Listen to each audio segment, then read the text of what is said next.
The New Orleans Saints schedule has been released, and I've got them winning 10 games. Which 10 are they? We got all of that and a little bit of lanyard for you on today's episode of Locked On Saints. You are Locked On Saints, your daily New Orleans Saints podcast. Part of the Locked On Podcast Network, your team every day.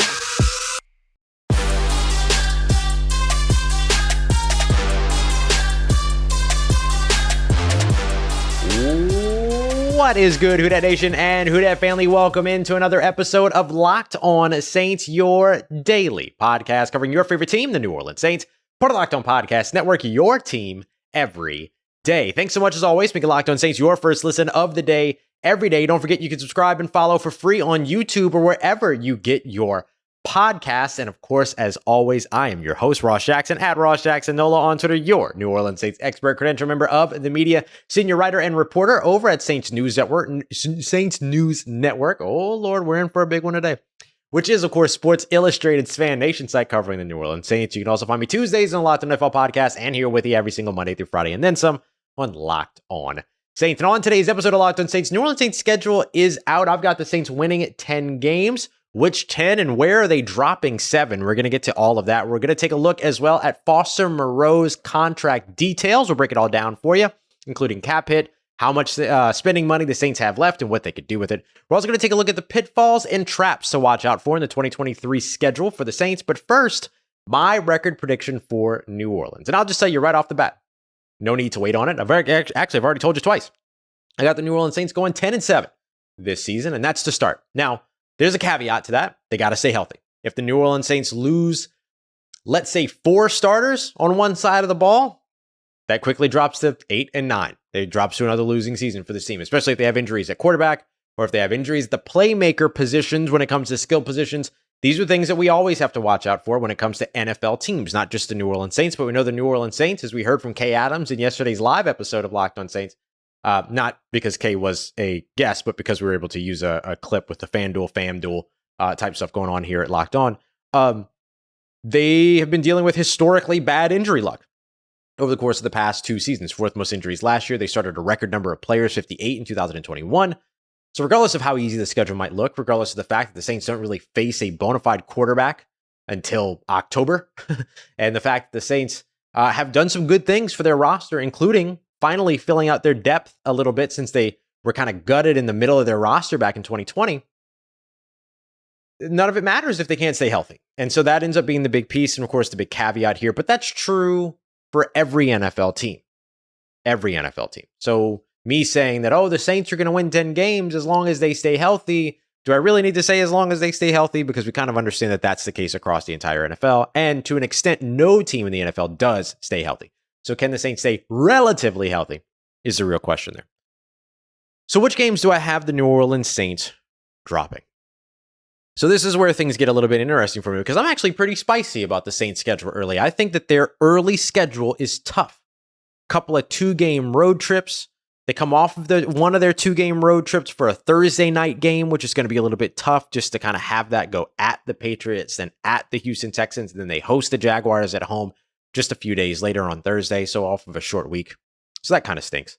The Saints do play 2 Thursday night games. They've only got 3 primetime games, one of them Monday night being week 2, the other 2 of those Thursday night games. So I have the Saints going 5-5 through their first 10.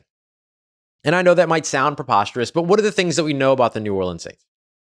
We know that they don't start strong. They haven't gone 2-0 to start a season since 2013. 10 years. Yeah, it's been that long. So I've got the Saints losing to Tennessee at home to start, because doesn't that feel like a thing that would happen? Like, is that preposterous to say? The Saints who struggled to maintain their run defense last year, they go up against not only Derek Henry, but also Tajay Spears when Tajay Spears is incredibly fresh to start off his rookie year. Doesn't that feel like something the Saints would struggle against, right? We got them winning their week 2 game against the Carolina Panthers, but then losing their next road game is on the back of that 2-game road trip to the Green Bay Packers. And I know that Jordan Love, we don't know who he is yet, but doesn't it kind of feel like Jordan Love's just one of those rookie quarterbacks waiting to give the Saints some problems? I don't think that that's super preposterous at all either. Then I've got the Saints going on a 3-game win streak followed by a 2-game losing streak. That Thursday night game against the Jacksonville Jaguars at home, coming off the road trip on the short week That feels bad. And then having a 3-game win streak interrupted on a short week against the Jacksonville Jaguars feels like that could linger into the next week against the Indianapolis Colts, who may be starting a rookie quarterback in Anthony Richardson. So I've got that being their 4th loss. A win against the Chicago Bears, followed by a loss to the Minnesota Vikings, because it just feels like the Saints can't beat the Vikings anymore. It just kind of feels that way. So this is me being a little bit pessimistic. This is me being a little bit conservative. I'm not going to lie to you. And I'm okay with that. So I've got the Saints starting off the season through their first 10, going 5-5. But when I tell you that week 11 bye week is clutch, I mean that week 11 bye week is clutch. This is a team last year that surprised everybody by nearly going undefeated to close the season last year until they dropped a horrid game against the Carolina Panthers when Sam Darnold had, like a 3.7 passer rating or something like that. Just couldn't get the offense going. Hopefully that won't be an issue for the Saints this year with consistent quarterback play and all these other things. But off of that bye week in week 11, such a great place to have the bye week, I have them going 5-2 over their last 7. That includes 2 straight wins, first of all in Atlanta because home game. Then at home against the Lions because Jamal Williams. But then I have them dropping their home game against the Carolina Panthers because to expect the Saints to win 3 games in a row at home just feels like asking too much. I got them getting a revenge win against the New York Giants. A loss on Thursday Night Football. Again, another short week there. Going up against the Los Angeles Rams, the furthest travel one way that they will take the entire season. 1,600 miles to go out to Los Angeles and back on a short week. Thank goodness they don't have to travel to New York, because then they would travel to New York, then they would come back, then they'd have to go to the opposite side of the country, but thankfully the Giants game is at home. Then I've got them closing out the season with 2 big wins against division opponents, the Tampa Bay Buccaneers and the Atlanta Falcons, to win the division at 10-7 and make their way to the playoffs. That is my prediction for the New Orleans Saints. And listen, I have known that my prediction for the New Orleans Saints was going to be 10-7 from the moment that the Week 18 finished around the NFL last year and we knew the records, or we knew the opponents. It just made sense. This is a fairly, I struggle to say easy schedule because no schedule is easy in the NFL, right? But if there was an easy schedule, this would be one of them that you would look at, but you're basing ease. When we do that, we're basing ease off of how teams finished last year, which isn't usually indicative or representative of what their success will be the next year. So for the Saints, I think to struggle early through their first 10 games, not really struggle. Honestly, for being real, it's not really struggling. Loss, win, loss, win, win, win, loss, loss, win, loss. That's not really struggling. It's just kind of back and forth, bouncing around a little bit. Bouncing around, bouncing. So I've got them going through that first stretch of games even, 5-5, because I think that's the toughest stretch of games for New Orleans. There's some pitfalls, there's some traps in there as well. We'll get to that here in a little bit, which might give you a little bit more context as to why I have the Saints dropping 7 games. But I might even change that to 6 games, 5 games, if the Saints stay very healthy in 2023. I just don't think you've seen anything in the last 2 years that will make you feel like, okay, there's no way that they're gonna deal with an injury to a primary, very important position. I think at some point there will be some injury that will effectively cost them games. And that might be Michael Thomas, who has had injuries and an injury problem over the course of the past couple of years. Not an injury problem, but you know what I mean? Like he's been dealing with injuries a lot these last couple of years. And so when I look at New Orleans, that's kind of where I have them. That's where I've got them. 5-5 through the first 10, the toughest stretch. 5-2, though, over the last 7, the easiest stretch of the schedule. And that's a good time to have an easy stretch in your schedule. So let's get to some of the pitfalls, some of which they avoided, some of which they still have to deal with, and potentially some of the traps that await them for the 2023 schedule. We're looking at this real realistically, y'all, as we break this down on today's episode of Locked On Saints, part of Locked On Podcast Network, your team every day. And today's episode of Locked On Saints is brought to you by Built Bar, the best tasty protein bar on the market. If you think the New Orleans Saints schedule is favorable, the Built Bars are the most favorable when it comes to the flavor. So maybe they're flavorable. I love it. The most flavorable. Because listen, mint brownie, peanut butter brownie, salted caramel, cookies and cream, plus a bunch of special edition flavors, limited edition flavors that are very limited because they always sell out so quickly. You're not going to find a better tasting protein bar out there on the market. You're not going to find a more favorable macros list either. 130, 140 grams, or rather calories. You're looking at about 4 or 5 grams of sugar, 17, 18 grams of protein, though. All the stuff you want without any of the stuff you don't need. Go and check them out today at built.com and check out all their flavors and their entire catalog. You can also head over to Walmart today, head to the pharmacy section, find a 4-box of Built Bars with some great flavors there. Or Sam's Club, 13-bar box, Baker's Dozen, of some fantastic flavors there as well. But of course, you know where to go. Built.com for the best tasting protein bar on the market, Built Bar. All right, family, continuing on with today's episode of Locked On Saints. Appreciate you very much. As always, make it Locked On Saints your first listen of the day, every day, all you everydayers out there. We've had a very busy week. I think we've done like 10 episodes, 9, 10, 11 episodes so far this week. And next week's not going to be any different, by the way. When we roll around to next week, Monday, I'm looking at scheme. What are some of the things that the Saints can introduce to their offense that would help them in 2023 that they didn't get an opportunity to really get involved in 2022, including why the Saints should invoke a little bit more of the spread offense. We use Philadelphia Eagles as an example there. We're going to break down a lot going there, as well as, of course, looking through all of the undrafted free agents for the New Orleans Saints as well, individually in all of our live shows, kind of having some conversation about all that as well. So we're rolling along with 2-a-days going into next week, Monday, Tuesday, Wednesday, Thursday, 2-a-days, Friday, just like this week, one show in the morning. All right, so let's get to some of the pitfalls that the Saints avoided first. So some of the pitfalls that they avoided. Having Green Bay and New England in the first 5 weeks is clutch. And in fact, I'll add Carolina to that. Really having all 3 of those games, because look, like Charlotte can get pretty chilly too. I mean, look, we were in the press box freezing our tuchuses off during the Carolina game, which was early last year in Carolina, and we were still freezing there. And I think that can still be the truth for Charlotte, certainly later on in the year. So getting Charlotte an outdoor game, getting Green Bay an outdoor game, getting New England an outdoor game, that's 3 of their 4 outdoor games that are all taking place before October ends. That's really good. If you had Green Bay or New England toward the back end of the schedule to where you're talking about November, December, January, then you're in trouble. You're in trouble. Frozen tundra territory, all that stuff.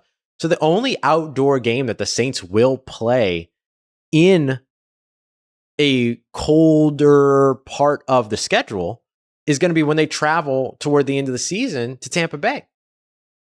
And you'll take that. No sweat, no promise, no problem at all. So they avoided that.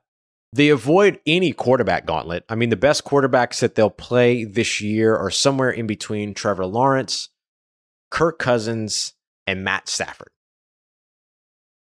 Maybe Jared Goff you can throw in there, but come on.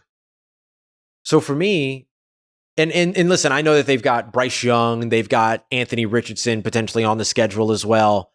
We need to see who those guys are before I'm willing to say that they're better than guys that have won NFL football games. Just plain and simple. So they might get Bryce Young early. It might be an Andy Dalton revenge game early. That would even be better for New Orleans because, boy, if there's anybody out there that knows how to what gets up, Andy Dalton's, comfort level or discomfort level, it's the New Orleans Saints because they watched it happen all season. Arizona much? And so when I look at where kind of the Saints are here, that's another pitfall that they avoided. They avoided the quarterback gauntlet. But what are some of the pitfalls that still remain? Okay, one of which we kind of spoke about. Going on the road to take on the Patriots in New England, then going on the road to take on Houston. Not too bad. I should be clear about that. Going on the road to Houston's not a bad trip. You could drive to Houston and probably still be okay to play the next day. So honestly, going to Houston's not terrible. The airport's awful, but going to Houston, not that bad. But still 2 back-to-back road games, New England and Houston, and then the short week hosting Jacksonville and one of the best quarterbacks that you're going to play all season. Oh, and by the way, because Houston's on the schedule, you've also got CJ Stroud on the schedule. Now that I think about it, they got Bryce Young, CJ Stroud, and Anthony Richardson that are all on there. And Will Anderson, worth mentioning. And so you've got 3 rookie quarterbacks you're going to face and an inexperienced quarterback in Jordan Love. That can either be good or bad, depending upon what you remember about the history of the New Orleans Saints facing young quarterbacks. But I do think that the back-to-back road trip and then the short week with Jacksonville is going to be tough. I also think going up against the New York Giants and then traveling for a short week to go up against the Los Angeles Rams, which is the longest in terms of air miles travel that they'll have one way all season, that one's a bit of a toughie too. It's nice that travel is at least happening to Los Angeles in December, and that your away lineup in December is places like, or your away lineup late in the season is for, teams like the Bucks and, Tampa and Atlanta, which is indoors, Los Angeles, which is going to be fine and also indoors. So I do think you avoid those, but I still think the short week travel and playing two Thursday night games, a little bit of a pitfall for New Orleans, which, by the way, they voted against. So I look at that, and then I think your other traps are the rookie quarterbacks, because you just don't know. You have no idea. And this is one of those things to where you say, the opposite side of this coin is when you say, oh, well, there's tape on them now. Carolina's early enough in the season that there's no tape on Bryce Young if he's starting week 2. Houston's early enough in the seasons where there's not enough tape on CJ Stroud if he's starting week 6. Indianapolis, week 8, if it's Anthony Richardson, is there enough tape there after 7 games or however many games he plays until then? That's assuming he starts week 1. So I think that the rookie quarterbacks are another trap. Every division game is unpredictable. I do not have the Saints sweeping any team in the division except for Tampa because they are awful in terms of roster construction. But I've got them splitting the series with Carolina. I've got them splitting the series with Atlanta. Is that true? No, I do have them sweeping Atlanta. Why? Because they're also awful. That's why. So I don't have them sweeping the division. I have them splitting a series with Carolina. Everyone go over to Locked On Falcons at FalcFans on Twitter or the Locked On Falcons YouTube page and send him your score predictions for both Atlanta games. I think that would be hilarious. Please do that. Sorry, Aaron, but please do it. So those to me are like the pitfalls as well as the traps for New Orleans in 2023. And look, after a certain time here, like I'm scrounging at the bottom of the barrel here to find something that should make you feel like the Saints can't win a certain game. I think any of these games, the Saints can win. They're not going to go 17-0. No team will. That's not what I'm saying. But I do think that any one of these games, they can win. But the flip side of that is that any one of these games, they could potentially lose too. Because don't forget, like, Derek Carr has not been in this offense before. The Saints struggled mightily over on the offensive side, finding an identity last year. Can they find it this year? Maybe that's their biggest pitfall of all, themselves. Over and over again throughout the 2022 season, what did we hear? Just keep shooting ourselves in the foot. Mental mistakes. Lack of execution. Getting in our own way. All of those things. The Saints' biggest opponent in 2023 might be themselves. And that's why I don't really sit here and wait for the schedule to come out to say, here's what the Saints' record is going to be. Because if the Saints don't get out of their own way, they're going to struggle a lot more than they struggled over the course of the past couple of seasons. And so the biggest pitfall, the biggest trap, could be themselves. But hopefully they'll avoid that. Coming up, we're going to take a look at Foster Moreau's contract details. Ooh, boy, did the Saints pull off another banger with this one. Mickey Loomis, Kai Harley, still with a lot of money left to spend too. What could they do with it? We're going to break all that down as we continue on to wrap up today's episode of Locked On Saints, part of Locked On Podcast Network, your team every day. Let's get it, Who Dat Nation. Wrapping up today's episode of Locked On Saints with a quick look at Foster Moreau's contract details and structure.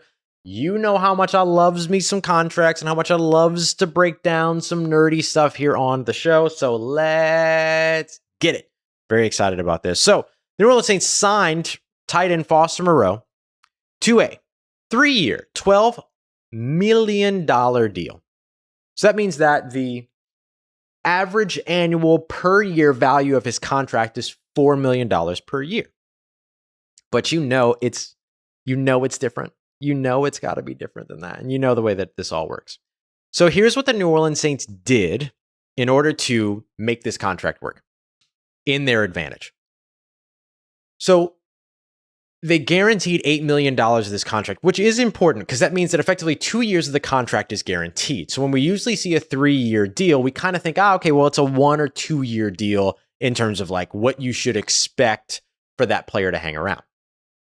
This effectively tells you that it's a 2-year deal, which is great, just in case there are any complications with Foster Moreau and his availability in 2023. You've got him on contract 2024, 2025 with roster bonuses and things like that are part of that. So here's what the New Orleans Saints did. It's a 3-year, $12 million contract with $8 million guaranteed. Great. 2-year deal effectively. Could be more, can turn into more, can still be a full 3-year deal. They kept Nick Vannett all 3 years of his deal. They could very much do the same with Foster Moreau. And if you compare the two, it's clear that they should do the same with Foster Moreau. But they have an out just in case the production isn't there, or, it's a Kobe Fleener situation where you're super excited about a tight end showing up and things don't pan out. Hopefully that's not the case here with Foster Moreau. Too good a story to want that to be the case, right? So what they did was that they gave Foster Moreau a $3.5 million signing bonus. And remember, signing bonuses don't come off the books right away. They're not accounted for right away. They're prorated, i.e. they're split into equal payments that hit the books for New Orleans over the span of the lifetime of a contract. So what the Saints did was that they also added 2 void years to the 3-year deal. The longest that you can spread out or prorate a signing bonus is 5 years. So they added 2 void years. That way it spreads out and it's smaller payments over a longer amount of time as opposed to larger payments for a shorter amount of time. So the Saints will only owe, in terms of signing bonuses per year over the course of those 5 years, $700,000. If his contract expires after the 3rd year, those 2 years will advance, and then it'll be a $1.4 million dead cap hit. All the guaranteed money will already be paid out by then, and he'll rest on the books for a year at $1.4 million. Not a big deal. The Saints then gave him a $1.1 million base salary. Remember, you can sort of negotiate that base salary, and you can put it in there at however low you want, as long as it's over the veteran minimum amount for that player. So $1.1 million in 2023 is the base salary. $700,000 is the signing bonus. $1.8 million, that's your cap hit. Yeah, it's that simple. It's that easy. That's what the Saints did. And if this sounds familiar to you at all, sorry, it's another nose itch day. If that sounds familiar to you at all, it's because it's nearly identical to running back Jamal Williams' contract. 3 years, $12 million. Instead of a $3.5 million signing bonus, they gave Jamal Williams a $3.9 million signing bonus, but still a $1.1 million base salary. So the same principle applies. 2 void years, spread out the cap. And then so what they're going to do, very likely, is take the remaining money that's not in that signing bonus and it's not in that $1.1 million base salary and probably just split it up evenly, maybe move some to a roster bonus, and then the rest will be, a pretty manageable base salary, which would carry a cap hit of around let's say under $5 million. Somewhere between $4.7 and $5 million should be the cap hits in 2024 and 2025. It'll be somewhere there, I believe. So that's great for New Orleans because you can restructure that if you want to in 2024, but you don't necessarily have to. It's not that big of a cap hit. You're going to free up a ton of money next year when you just restructure Derek Carr's contract, because he's got a $35 million base salary next year, if I remember correctly. So for New Orleans, this is great. $1.8 million cap hit. You add in the $3-ish million that's going to cost for the rookie deals.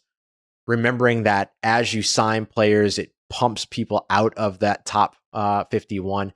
And in fact, if you think about where Foster Moreau lands at $1.8 million, he actually pushes somebody out of the top 51 cutoff because only the top 51 players end up counting against the salary cap.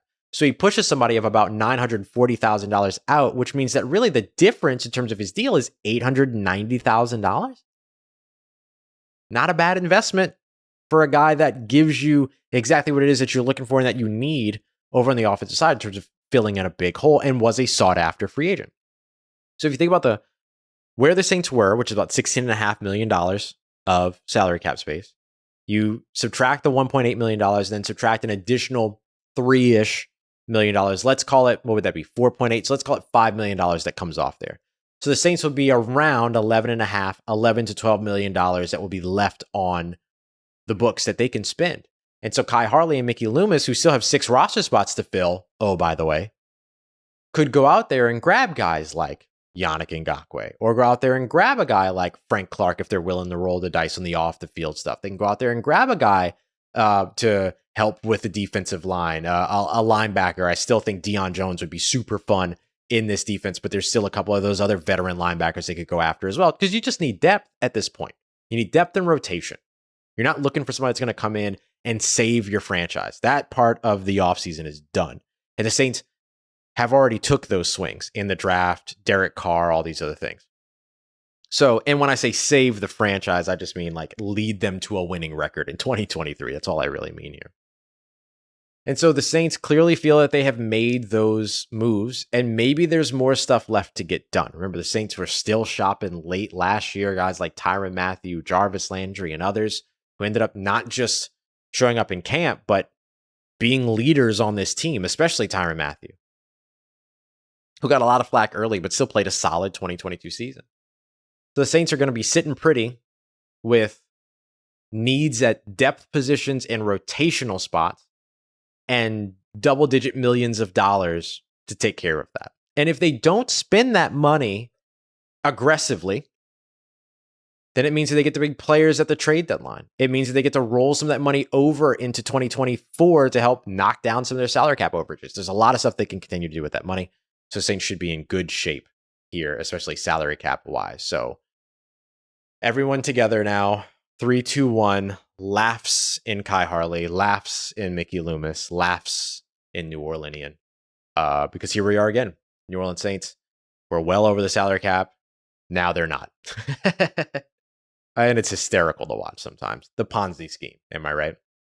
All right, y'all. I appreciate you so much. I hope that y'all have a wonderful and safe weekend. If you see me around the city, as always, please shout out, say hi, say what's up, all that. I love you. I appreciate you very much.